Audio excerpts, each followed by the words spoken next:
Hey, welcome back to episode 5 of Real Life. This week's a fun conversation that I had all about work ethic and the importance of doing your best without the expectation of receiving anything in return. It's a topic I'm extremely passionate about, and we talked about it for a good while. I think this is the longest episode to date. I really enjoyed this week's conversation, and I hope you guys enjoy it too. Like I've said in the last few episodes, the number one thing you guys could do right now to help me and support this podcast is by sharing it with a friend. Share it with someone who you think might enjoy it. But I won't keep you for any longer. Here is episode 5 of Real Life.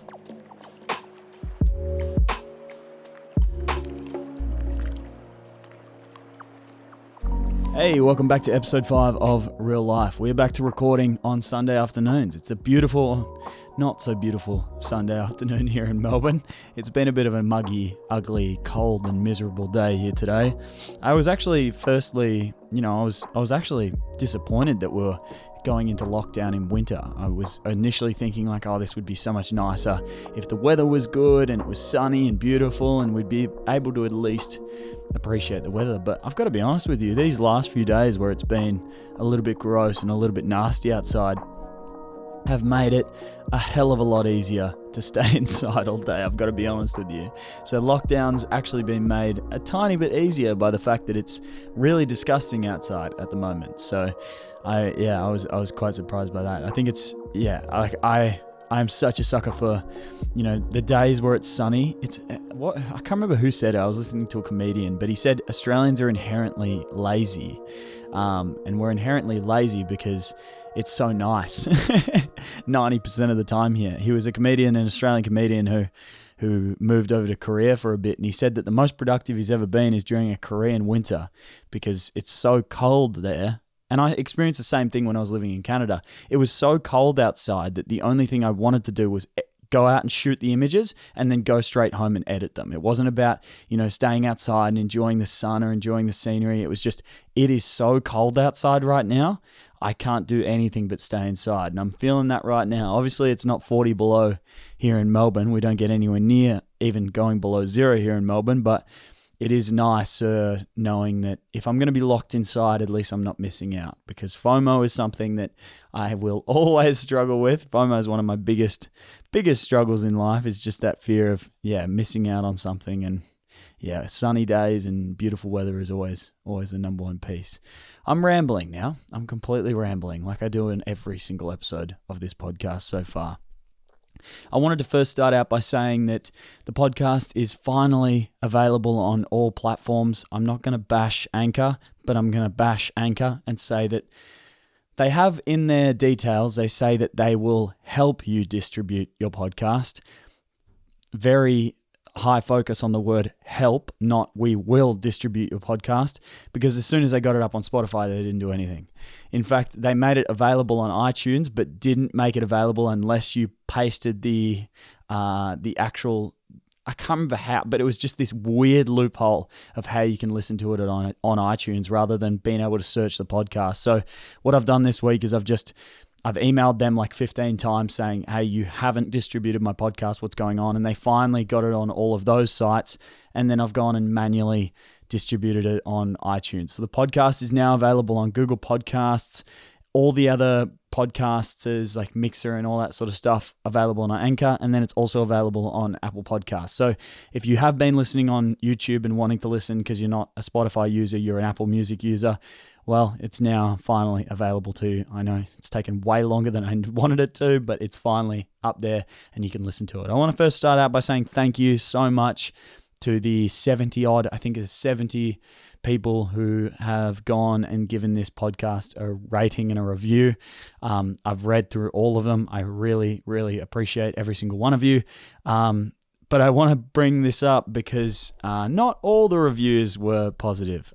We had, I think, one or two quite negative reviews, and I can't say I didn't expect it. And I wanted to start at this podcast by talking about, critics, praise, and finding the line between balancing both and understanding and accepting both of those realities, because it's going to happen to all of us. We're all going to, if you're putting anything out online, you're going to get positivity and you're going to get negativity. I've actually been quite thankful that my work isn't very polarizing. I've got to be honest with you. When you're posting pretty pictures of sunsets and sunrises, the most polarizing thing I do is maybe do a little bit more Photoshop than most photographers. But at the same time, I'm not hiding that from anyone. So anyone who does criticize the Photoshop element, I'm always sort of a little bit dumbfounded, wondering, what are you criticizing, dude? Like, if I wanted to make this easier for myself, I wouldn't Photoshop.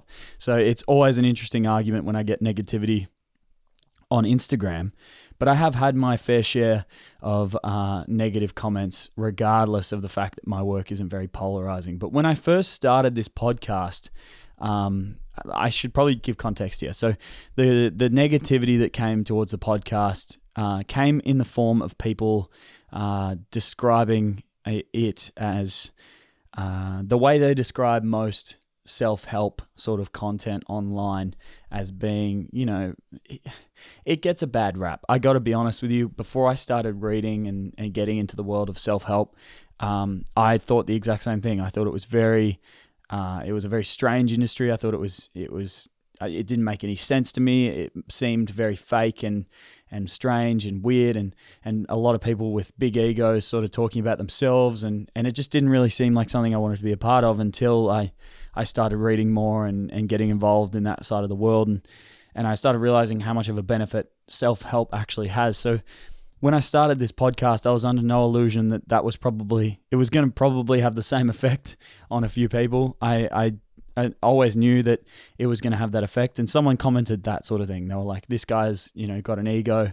He thinks he's more important than he actually is, and all that sort of jazz. And I wanted to talk about this because I think that it's important to understand that, if you are doing something that is a little bit more polarizing, something along the lines of self-help, then you're always going to end up with people that disagree with you and agree with you, and that's fine on both parties. And it's also important to understand that a lot of the positivity you're going to get, I'm under no illusion that the 65 odd people that reviewed this podcast with 5 stars are probably doing it because they really liked my work on Instagram and probably haven't even listened to the podcast. They just liked my work and came over and gave me a review because they wanted to help me out. I'm under no illusion that that's an accurate representation of this podcast worth, but I'm also not weighing too much in the negative comments, if that makes sense. Because when I always knew that when I was starting this podcast, I have always wanted to get into the world of self-help and giving advice to people, because I feel like I have a lot of advice and experience to draw from. I have, obviously, like a lot of people, gone through positive periods in my life, and I've gone through negative periods in my life, and I want to draw from those experiences and try and help some people out that are in similar positions. I'm under no, I always try to, like I said in the last podcast, draw authentically from my own experiences. I'm not going to ever sit here and tell you something that I don't have any experience in. I'm not ever going to sit here and try and explain something that I don't fully understand to you guys. It'll always be from personal experience, which is probably why it comes across sometimes as a little bit, me. I've only got my experiences to draw from. So I just wanted to quickly talk about that at the opening of this podcast, because first of all, I do really appreciate the feedback, regardless of whether it's positive or negative. Believe me, I do really, really appreciate it. It helps me out a lot, not only for boosting, the podcast and getting it shown to more people, but it also helps me understand what I'm doing right and what I'm doing wrong. Because when you're, when you're in the thick of it, when you're up to your gills creating, it can be difficult to take a step back and actually pay attention to what you're doing. Because beyond listening to this podcast back once before I post it to make sure that I don't say anything that might get me in trouble, and to make sure it's cohesive and accurate and all that sort of jazz, I don't really listen to it. So it's I rely on your feedback. I rely on the messages. I rely on everything coming from people to understand what I'm doing right and what I'm doing wrong. And I've had a lot of positive, and I've also had a bit of negative. But I also understand that that's the nature of doing something a little bit more polarizing.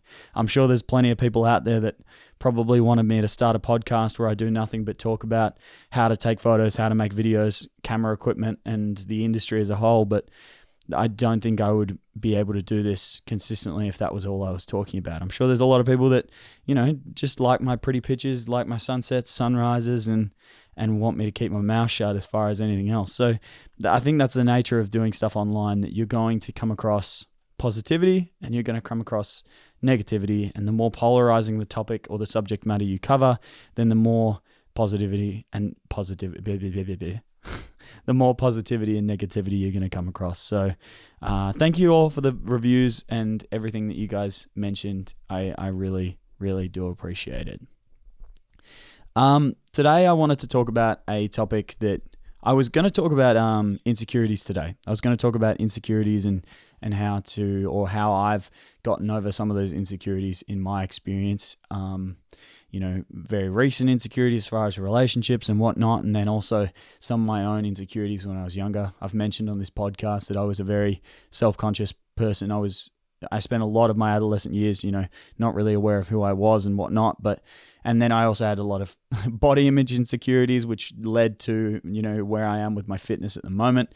It's coming from a much more positive place, believe me. A few years ago it wasn't, but now it's much better. But I wanted to really draw from those experiences and talk about that to help, hopefully give people an insight into where my mind is at as far as insecurities and how I've dealt with a lot of those. But I got a question. I put out a poll today, or a question box yesterday or today. I can't remember. But yeah, it was this morning, I think, where I essentially just asked if you guys had any questions for the podcast. And it was just going to be to do a segment at the end. It was going to be to answer a few questions and just rake some off at the end of the podcast to fill some time. But one of you asked an amazing question that you might not have thought it was an amazing question, but I thought it was a really, really important question and something that I could definitely draw from. And that was the question of, who was your favorite teacher in high school and why were they your favorite teacher in high school? And that question immediately sparked in me the mindset of doing the best you can, expecting nothing, and making sure that you give everyone your best first impression.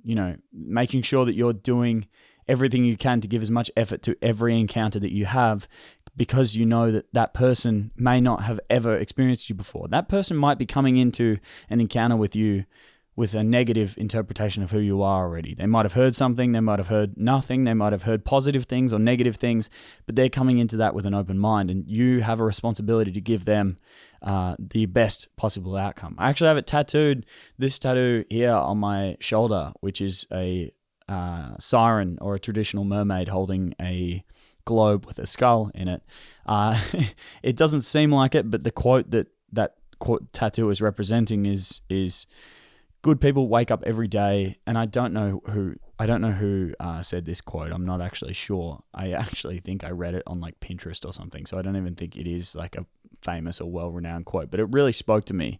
And I've had it, as my kind of a little bit of a mantra that I've lived by for at least the last 4 or 5 years.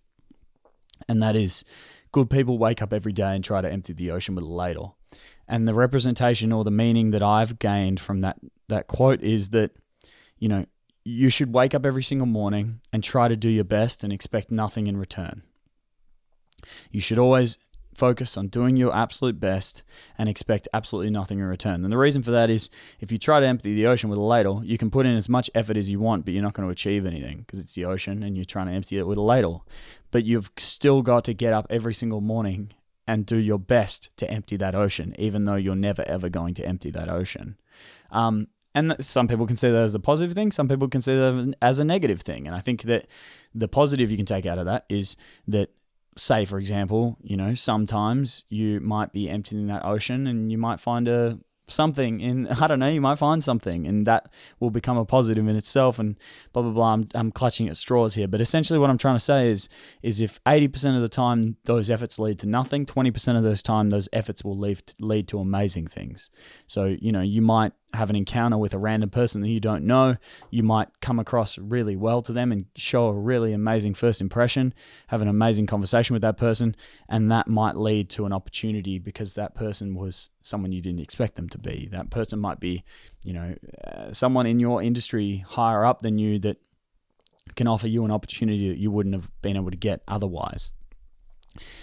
So I've always been, at least for the latter half of my life, or the latter quarter, I haven't lived for that long, since I pretty much turned 18, or no, I shouldn't say that, because I was PT was probably a period in my life where I wasn't working very hard. Since I left PT and since I started doing this when I was 20, since I just turned 20, so the last 3 years, or the last 3.5 years, have been spent with this idea that, effort is the most important thing. Effort is by far the most important thing, and doing your best in every circumstance is the most important thing. And the reason why this comes back to the question of who was my favorite teacher in high school is because I can't remember where I heard this. I think it might have been on Joe Rogan's podcast, but he was talking about the fact that if you think back to your time in high school or your time in university, and you think back to even your childhood, so it could be a sports teacher, it could be, maybe one of your friend's parents had a massive impact on you. You can only really name, for me, for example, I can only really name, and I'm assuming it's probably the same for you, like 2, maybe 4 people who really had a massive impact on my life. And I can remember them by name. I shouldn't say their names. I might cut that. So there was one teacher, my Year 7 English teacher, my Year 7 homeroom teacher, had a tremendous impact on me as a person. He took me in as a student that was, just there to do homeroom in English, and he taught me a lot about life. Like, he gave me lessons that I still carry to this day. He taught me about work ethic. He taught me, he essentially gave me the inspiration to put some effort into school, because before that, I was just focused on, as any 12-year-old kid, I just didn't really care about school. And he gave me the effort, or gave me the idea and the mentality to work hard at school. There's another teacher, my rowing coach, gave me, he's a teacher that I still am in touch with to this day, and he taught me all my work ethic. He's responsible for all that sport, and who knows, maybe I wouldn't have had the same experience if it wasn't for him in that sport. So I can't give it all to the sport, but he gave me all my work ethic. And then I had a Year 12 English teacher who was just very believing in me. Because up until that point, after Year 10, I sort of started realizing that school maybe wasn't for me. And I just had an English teacher who genuinely believed in me. From the very start of the year, I was a horrible English student. And by the end of the year, I was better than where I started. And that was all because he believed in me enough to give me the attention and give me the time to actually put some work in. And the thing that they all have in common is that they might not have realized, but they've made a tremendous impact on my life, possibly without even knowing, possibly without even realizing. And the reason for that is because they gave their best to the experience that I was having with them. They did the best that they can with every single one of their students, and they might not have had the same effect on all of their students, but they had that effect on me. And I think that that's something that you should always carry with you, and you should have a think about that yourself. If you're at home right now listening to this, or you're on a walk, or wherever you are, I want you to think back to your childhood, and I want you to try and, I guarantee you won't be able to name more than 5 who have had a considerable impact on the character that you are today. Think about school teachers, sports coaches, parents, whatever it is. I guarantee you won't be able to name more than 5 that have had a tremendous impact on your life. And your goal should always be, carry that with you. Think about those people. Think about what they did. Think about how what they did was different to the requirements of what they needed to do. The thing that all those teachers have in common is they taught me things that are outside of the realms of what they actually needed to do. 2 of those teachers were English teachers. They could have very easily banked it in and taught me English and called it a day, but all of those people gave me something else other than what that class was giving me. My rowing coach gave me discipline when rowing doesn't necessarily have to give you discipline. You can do rowing to enjoy it, but he taught me that it's discipline that's the most important thing. It's commitment, and standing by your word and doing what you said you were going to do. That's the most important thing. And he taught me that regardless of the fact that rowing didn't need to teach me that. So I think that that's what they all have in common, is the fact that they went above and beyond just for an interaction. And from that, they've had a tremendous impact on the person I am today, which is an amazing thing and something that I think you should definitely carry with yourself. So if I can give you a little bit of homework for today, think about, 3 or 4 people. And I guarantee you won't be able to think of more, but think about 3 or 4 people. It can be 1, it can be 2, it can be 3. Hell, if you can't think of any, then maybe you need to find one. But think of those people and think about what they did for you, and then assess how that person did that. So maybe it's, going, like I said, going above and beyond what they needed to do in that moment to help me out. If it's, maybe they stepped outside of the requirements of what the school or what the sports team or what they were supposed to do and gave me something extra. Whatever it is, however they did it, keep that in mind. And then I want you to try and be that person for someone else. You should always set yourself the goal of being that person for other people and doing the best you can in every circumstance. Because the gift of being that person for another human being is the number one. That's the goal of every teacher, and it should be the goal of every human being, is to have enough of an impact on another person that you've helped them out tremendously. So yeah, if I can give you any homework, start to think about that. And the other thing this reminded me of is if any of you have read, and I highly recommend this book. If you are wanting to get into, like we talked about at the start of this, I might as well, start to say it as it is. This podcast is very quickly turning into a little bit of a self-help podcast. I'm not going to lie to you.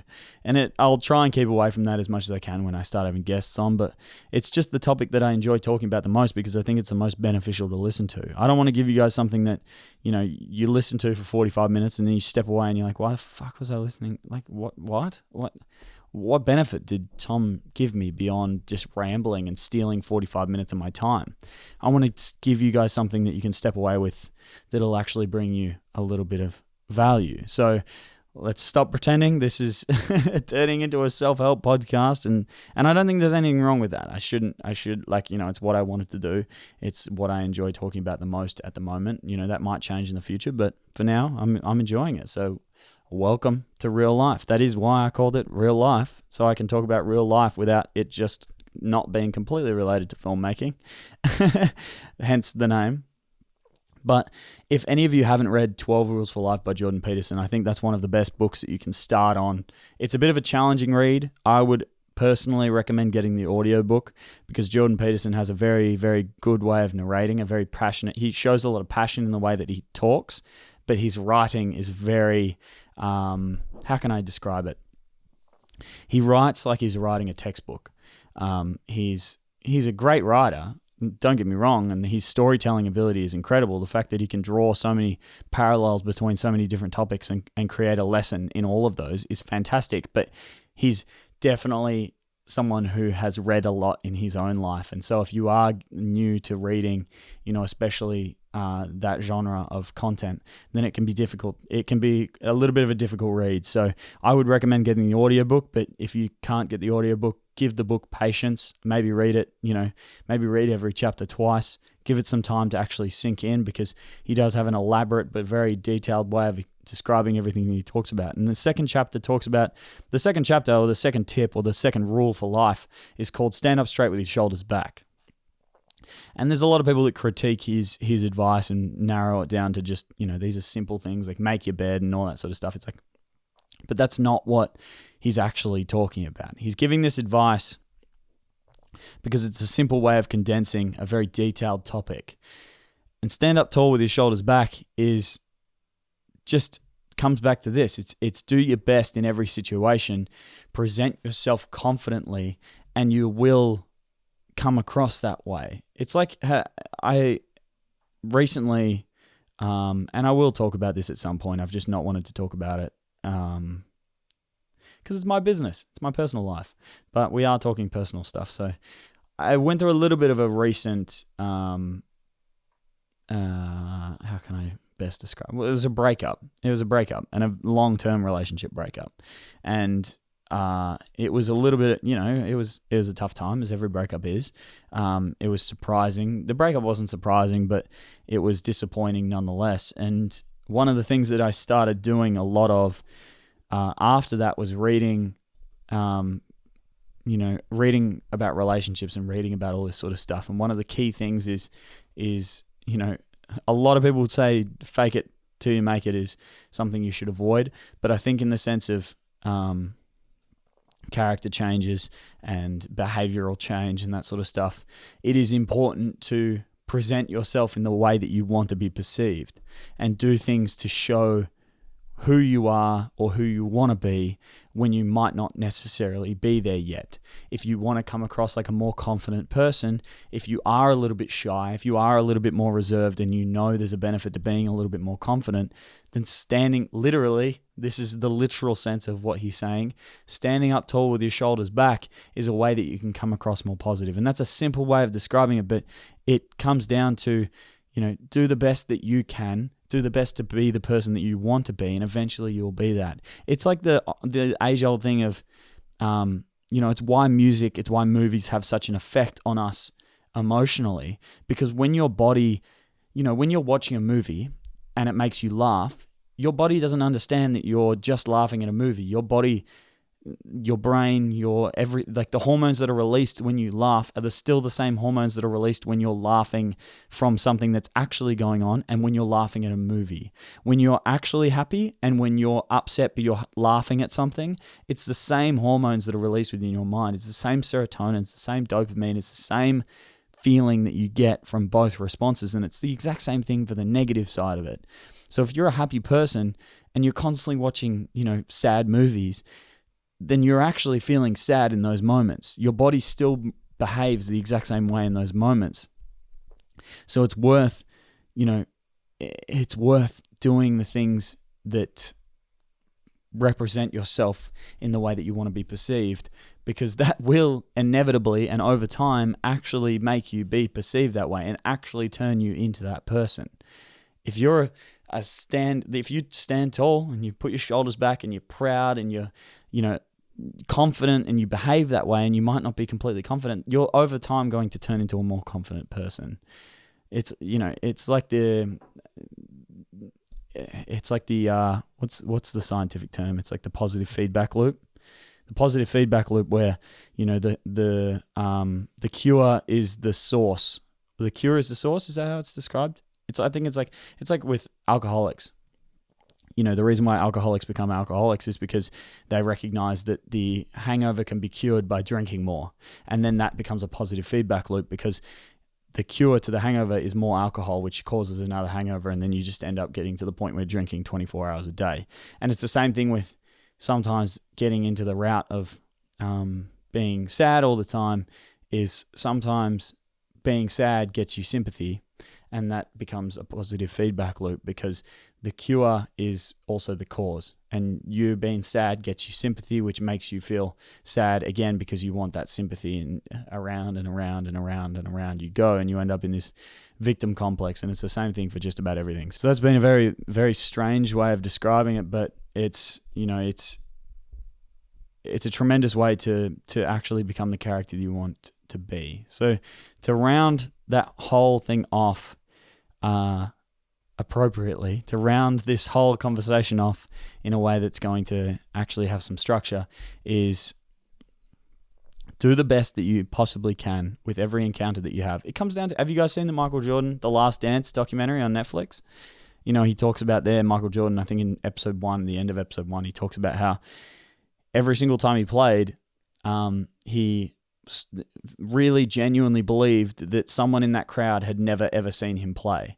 So he never felt like he had the opportunity to take a night off, because he wanted to give everyone the same experience of Michael Jordan. He wanted everyone to experience the best Michael Jordan. So every single time he played as if someone who'd never seen him play was watching.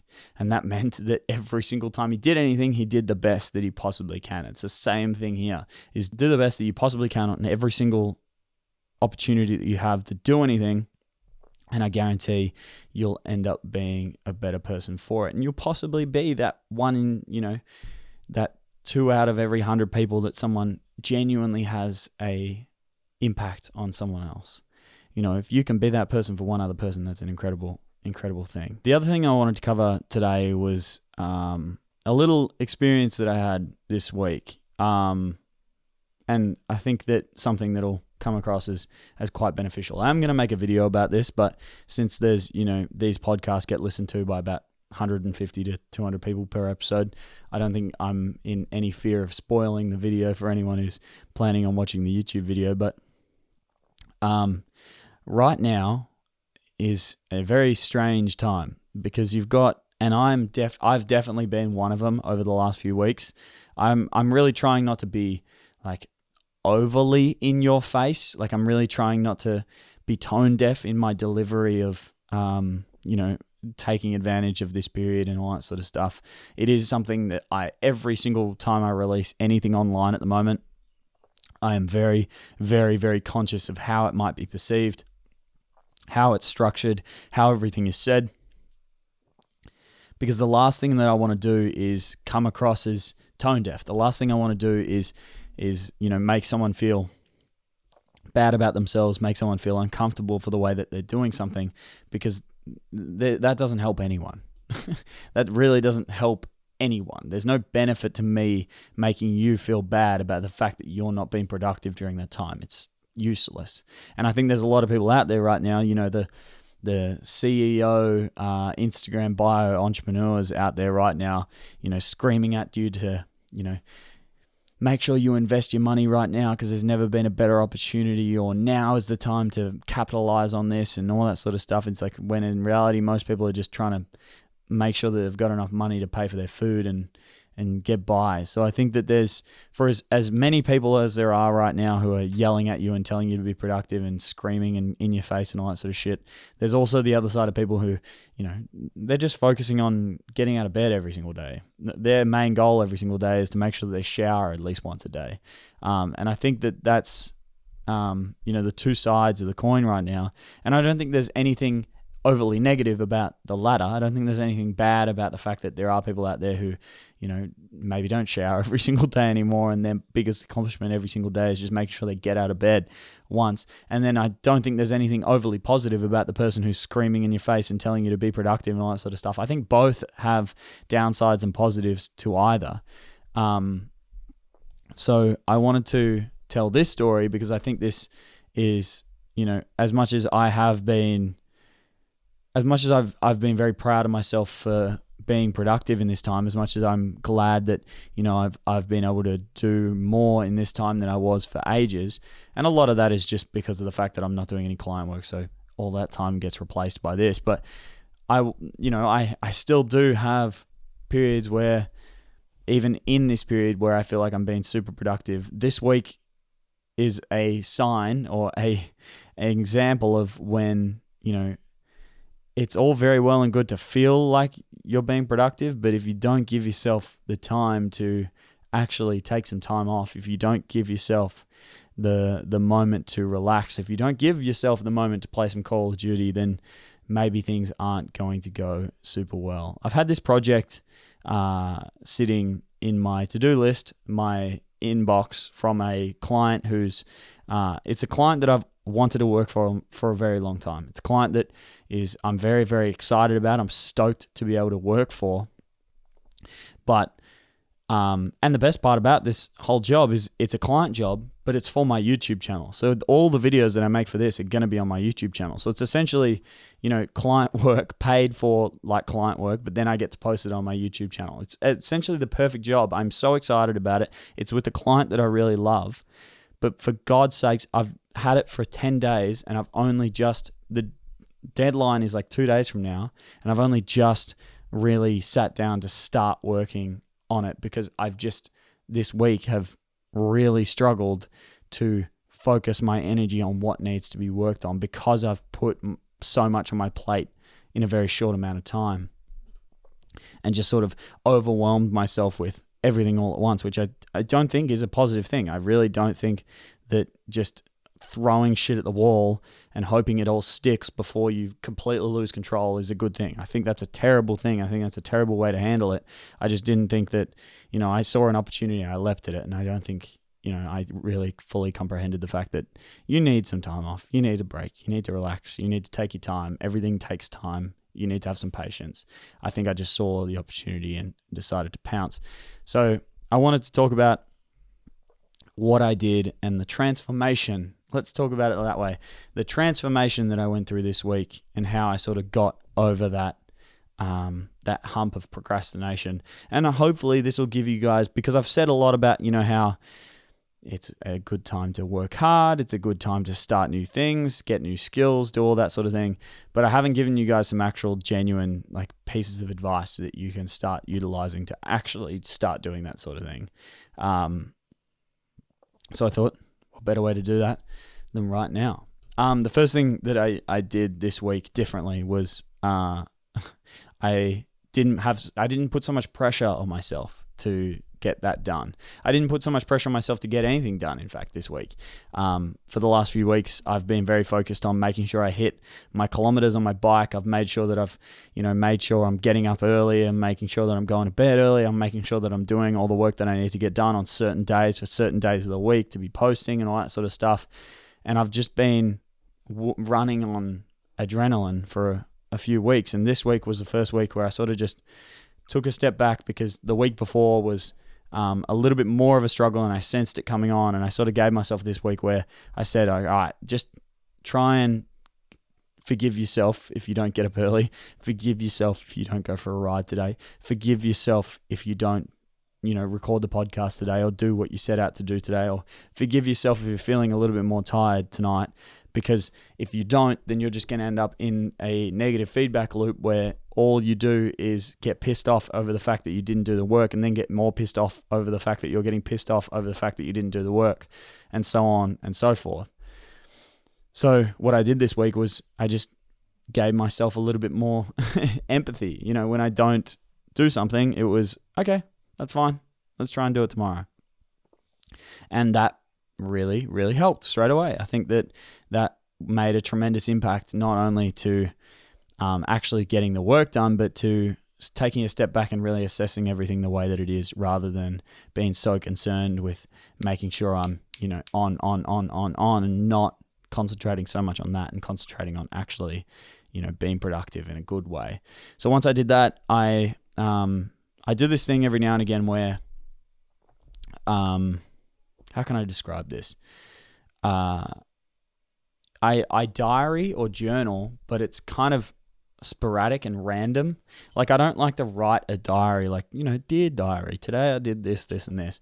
But I like to write just pull out a pen and a paper and write, and start writing and don't stop until I've filled the page or feel like I can stop writing or whatever it is. And this comes in the form of essentially spring cleaning my mind, trying to really, declutter and get everything moving properly and get everything in sync. It's kind of like, my desk. On the perfect day, I might wake up in the morning and it's all clean and nice, and it's been dusted and everything is laid out really perfectly, and the hard drives are ready for the day of work, and all the other hard drives are put away, and there's nothing excess on the desk. It's just the stuff that I need, nothing else.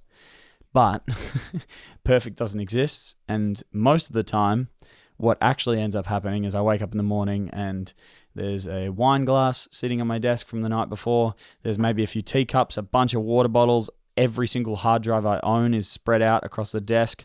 All of my lenses, cameras, everything. There might be other bullshit that's just left on the desk. And that's usually the reality. That's usually commonplace, is the fact that it's cluttered, it's busy. And when I get up in the morning, that's the last thing that I want to do, is sit down and go to work in a space that doesn't inspire me. And the one thing that's not going to be inspiring is a cluttered, busy, and chaotic workspace. So the first thing I do most days is make my bed, because my bed is technically part of my workspace, and walking into a room with an unmade bed is not nice for anyone, whereas walking into a room with a nice, clean, well-made bed and everything done up is much nicer.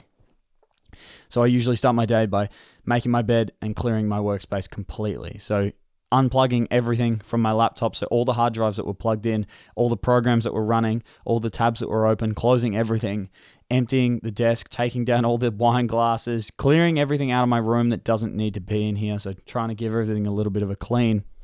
And then I get into my workday. So rather than starting off on yesterday's work, I can completely start fresh. And I still do this even if I'm continuing a project. So say if I'm up late editing something and then the next morning I come down, I'll still close the project, just figure out what I'm actually needing to do that day, and then open it up again if I still need to do it.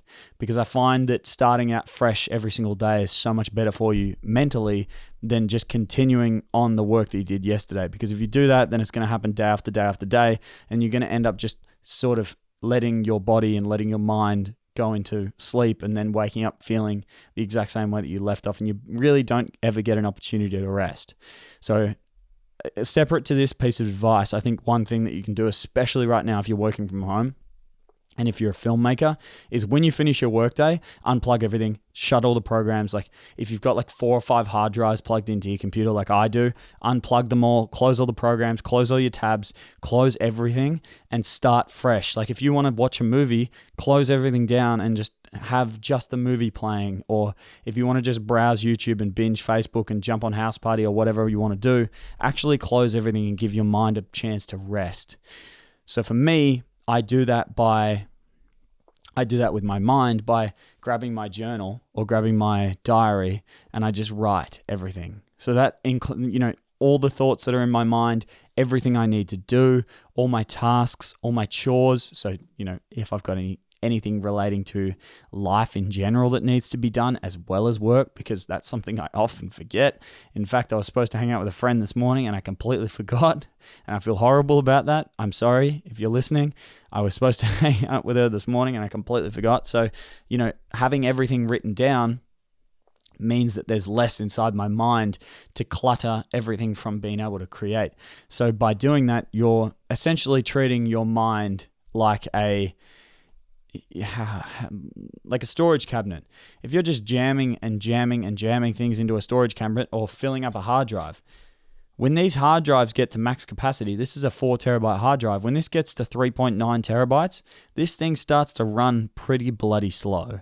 And that's because it's almost full. And your mind is exactly the same. If you start running your mind close to capacity, then there's no way you're going to be able to give it anything the attention that it actually needs, because you're going to be so caught up concentrating on so many different things at once. So open up a notepad, don't do it on your computer. Don't do it. Actually write it down, because when you write it down, they become real, they become tangible, they become manageable. And write down everything. So even if it's like, should I work out today? What do I want to eat for dinner? Who have I got to hang out with this week? Have I not messaged a bunch of my friends in a while? These are all thoughts that run through my mind. One of the things that I'm really conscious of at the moment is making sure that I'm keeping in touch with a lot of my friends right now, because, I am the type of person that often forgets that a mobile phone runs both ways. So if someone's not calling me, but I'm also not calling them, then it's just as much my fault that I'm not keeping in touch as it is them for not keeping in touch with me. So I often forget that in life, and it leads to a lot of situations where friends will come to me in like 6 months and be like, hey, I haven't heard from you in ages. And I'll be like, I haven't heard from you in ages. And it's just this weird back and forth, when in reality, neither of us realize that a mobile phone works both ways, and we just both were expecting each other to call. So that's something that's going through my mind. Like I just said, this is what I mean. Is like right now I'm trying to record a podcast, and that is something that was running on my mind that needed to come out. So if I had just sat down before this podcast and wrote all of these things out, then I wouldn't have probably gone on the tangent that I did just then, talking about that, which is irrelevant to all of you. So getting those ideas out onto paper really, really helps me declutter my mind the same way that I declutter my desk. Because you know the feeling. If any of you filmmakers know, and even if you don't have a desk space, just think about when you open up your laptop and there's a million tabs open, like every single Finder window you can possibly have open is open. Everything is just chaotic and a mess. Think about how nasty that is to open your laptop to and go to work. Whereas when you open your laptop, it's completely blank. Your desktop is clean. Everything's organized. How much nicer that is to go to work to. And it's the same thing with your mind. You need to treat your mind like you would a workspace and not clutter your mind. So having that opportunity to declutter your mind is the next thing that I did that really, really helped me out this week, and something that I definitely need to do more. And the reason why I really struggled with doing it, I think, is this project is to give context, it's a video series with a company that I will talk about eventually, because obviously I've got to release the videos, but it's a video project with a company where we're teaching people how to edit on the 3 main Adobe programs, so Lightroom, Photoshop, and Premiere Pro. And they're basic videos. They're just, tips videos, like a bunch of 5-tip videos about all 3 programs. But I realized this week that another thing that I like to do a lot is with my to-do list, I have obviously the things I need to do, but under every single task, I have the reason why I'm doing it. So I'll write down, my to-do list, and it might say, make X YouTube video or make Y YouTube video. And under that, it'll be, why am I making this? And my reason might be, I'm making this YouTube video because I want people to know that, for example, I'm working on a YouTube video now called There's No Such Thing as a Starving Artist. And my reason for that video is very powerful, because the reason for that video is I want to encourage people who don't feel like it's a possibility, who felt the same as I did when I was in high school or just after high school, who felt trapped by the fact that they had this talent but didn't know what to turn it into. So they just went into a career or degree or whatever it is that they didn't actually enjoy, because they felt like there was no option for them. So my why for this video is I want to show people who don't realize it's possible that it's possible, and there is no such thing as a starving artist. I want to show people that you can go and become an artist and become very successful as an artist, and it's no more risky than any other career. For all your friends that tell you that, being an artist is risky, you're not going to make any money. If they're studying economics, it's just as hard to get an accounting job, or a decent one. So it's just as risky, or just not just as risky as it. How did I say that? It's just as risky as any other career. And that video is very powerful for me and very strong in my why. So it's very easy for me to commit time to that because I believe in it. Whereas I realized very quickly that this project didn't have a strong why. And the reason why it didn't have a strong why is because I didn't sit down and actually talk about it. I didn't talk about this because it was a project that was given to me, not a project that came to mind. Usually when a project comes to mind to me, it's usually associated with a fairly strong why, because the why is what brought the project to life. Does that make sense? So usually it's like I'll have the idea, like for example, this one, There's No Such Thing as a Starving Artist. It originally started out by wanting to talk about money, because I always have conversations with artists that I talk to in person and over calls and over live streams and that sort of stuff, where a lot of artists are really uncomfortable to talk about money. And a lot of artists that have money don't like to talk about money because they don't want to alienate their audience. So I really wanted to make a video because I felt like that was a strong reason to make that video, where I talk about that reality. I talk about the fact that it's dumb that none of us want to talk about money. It's dumb that none of us do talk about money, and it's something that we really should talk about. And that idea evolved into the video that it's going to be now, and that's a strong why. Whereas when I sat down and talked about this one, it was given to me, so I don't have a strong why for it. So the first thing that I did was I gave it a strong why, and from then I was able to, sit down and actually create the video. And then the last thing I recognized this week and tried to really focus on is that action comes before motivation. Motivation does not come before action. It's like this bullshit idea that, you're going to be sitting there one day and suddenly motivation's going to strike and you're going to be inspired to start that YouTube channel or start that podcast, and you're going to be perfectly ready to go and everything's going to sync up and it's going to be like fireworks and dreams come true and everything works out perfectly, and it's just complete bullshit. It doesn't work like that. Nothing ever works like that. It's always action and then motivation catches up. It does suck. Like, it does really, really suck that it's that way. And usually the start of a project is the worst. There's a reason why they say, the start of a run is always the worst.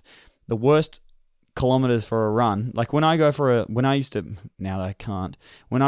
a 20k or a 30k run, the worst kilometers were always the first 5, no matter what. The slowest and the worst kilometers were always the first 5, because that's when motivation hadn't caught up yet. My inspiration and my adrenaline and everything that kept me going, all the endorphins, hadn't caught up to me running yet. So it was harder for me to run as fast as I wanted for as long as I wanted.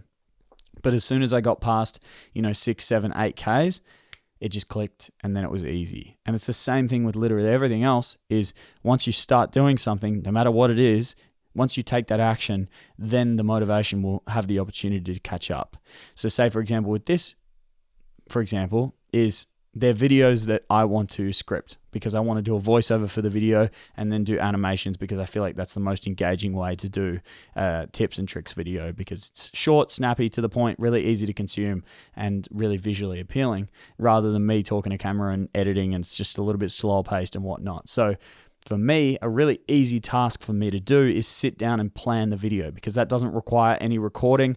That doesn't require me to look good in front of camera or be ready to present or be ready to talk to camera. It just requires me sitting down with my notes app open, my phone turned off, which is the next point I'll get to, and start to work really hard on that project. And once I start scripting the video, well, then suddenly I get inspired to make the video. And as soon as I finish scripting it, I record it. And then as soon as I finish recording it, it's always easier to edit, because once the recording's over, motivation is caught up and I'm ready to complete this project. And that's something that was very, very obvious to me this week is that I just lacked motivation because I hadn't started it. All I had was an email in my inbox telling me I had to do it. That was the only action that I had so far. I hadn't written it in my to-do list. I hadn't scripted anything. I hadn't planned anything. I hadn't recorded anything. Nothing was done yet. So the motivation wasn't there to do it. And I was kind of waiting for the perfect moment to happen. I was setting myself the goal of every single day. I was saying literally every single day this week, I sat down and I said, you're going to make this video today. And it never happened because I'd go through the day and I'd get opportunities where I could record, and I'd sit there and go, now's not the perfect time. Now's, maybe tomorrow will work, or I'll do it on Friday, I'll do it on Sunday. And that day never, ever, ever comes. And I'm going to be honest with you, if I didn't have the deadline later this week, if I didn't have to have those videos done for a client, there's probably a good chance that I wouldn't have had those videos done, because that, I reckon I would have stuck with that mentality of now's not the perfect time to do it. There will be a perfect time that comes to do it, but now's not the perfect time. And the last thing that I did this week that really, really helped me out was I just put my phone away. I turned off my phone, and it made such a tremendous difference.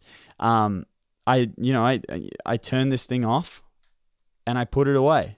I turned it off and I threw it onto my bed, so it's out of sight, out of mind, completely out of reach. It's not going to distract me. It's not in my presence. It's just going to be something that when I'm ready and I'm finished my work, then I can go and jump on my phone. And you would be incredibly surprised by how much of a benefit that was this week, just by turning off my phone. Now, for me, that was my phone because I don't own a PlayStation or an Xbox or anything like that. My phone is my most distracting thing. YouTube is something that fills a lot of my time. Not me making YouTube videos. I mean, me actually consuming YouTube videos is something that wastes a lot of my time. So by turning off my phone, that distraction element was completely eliminated, and I was able to actually work. I was able to actually concentrate fully on my work without feeling just completely distracted. So turn off your phone. Create some friction between you and the thing that absorbs a lot of your time. If for you it's PlayStation, this is something I used to do when I did play a lot of PlayStation back in the day. Like when I had a job, was right when, and it was probably because I didn't enjoy my job, but I really struggled. There was a few times where I was late to work because I was playing PlayStation.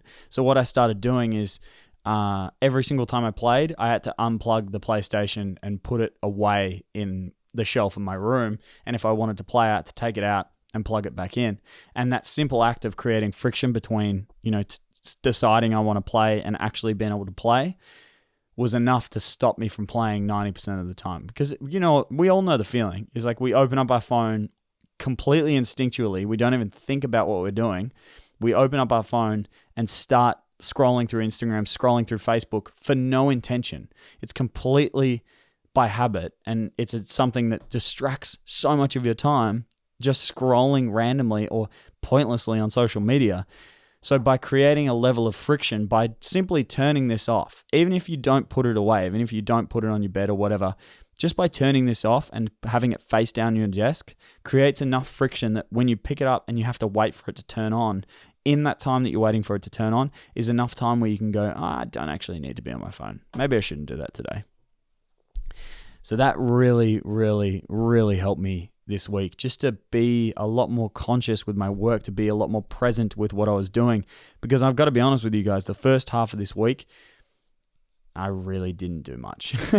I really, really didn't do much. I was wasting a lot of time for the first half of this week, just purely because I really lacked, I think I got a little bit burnt out. I've got to be honest with you. I think I just didn't give myself the time, the energy, and the space to really create what I needed to create. I was so focused on taking my own advice that I didn't really think about what I was doing. So, that's the story, or what I discovered this week, and how I got over that little hurdle of not being able to create what I wanted to create is by, figuring out those little habits and those little mental, these are just mental, it's just a mental checklist to run through. And you can do this every single day. I started doing, from Wednesday, I've done it every day, where I get up in the morning, and after I create it as part of my routine of making my bed and cleaning my desk, I make my bed, clean my desk, declutter my mind in my diary. Like, my diary has usually been for my to-do list, and now my diary has become my to-do list and my thoughts. So, which has been a great help, because I'm going into each day with a clean mind, a clean desk, and a clean room. And that really, really helps me to create the best, or the highest capacity that I can. Oh man, I think this is a long, long episode. I think we're coming up on an hour almost. Let's briefly talk about something quickly as well. And that's, bringing it back full circle. I think this podcast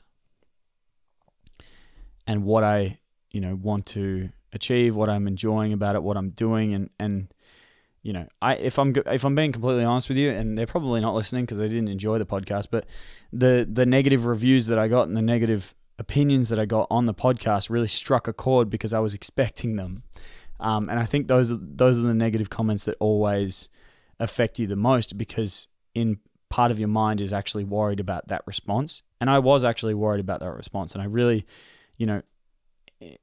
I'm very, very conscious about not coming across that way. And I'm very, very conscious about not coming across like, I totally understand that there's a lot of people out there that really don't enjoy at first, and I was one of them at some point, that self-help can be a very, very polarizing topic to talk about. It can be a very, very,